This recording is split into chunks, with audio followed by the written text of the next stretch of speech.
Hi நண்பர்களே, எல்லாரும் எப்படி இருக்கீங்க? நல்லா இருக்கீங்களா?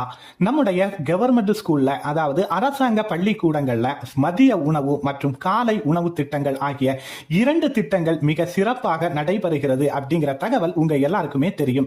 சோ அந்த தகவலோடு சேர்த்து இப்ப மாணவர்களுக்கு இனிப்பு தரும் விதமாக, அதாவது இனிமை வழங்கும் விதமாக ஒரு தகவலை அரசாங்கம் வெளியிட்டுள்ளது. அது என்ன தகவல்னா, சத்துணவு திட்டத்தின் கீழ் பயன்பெறும் 1 முதல் 10ஆம் வகுப்பு மாணவர்களுக்கு இனிப்பு பொங்கல் வழங்கப்படும் அப்படின்னு சொல்லிட்டு அரசாங்கம் அறிவித்திருக்கிறது. இதற்காக 4.27 கோடி ஒதுக்கீடு செய்யப்பட்டுள்ளது.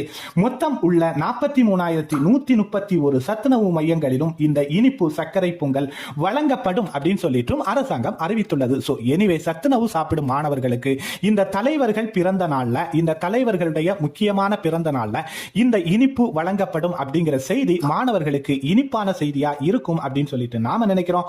நம்முடைய சேனலை மறக்காம சப்ஸ்கிரைப் பண்ணுங்க. பாய் பாய்.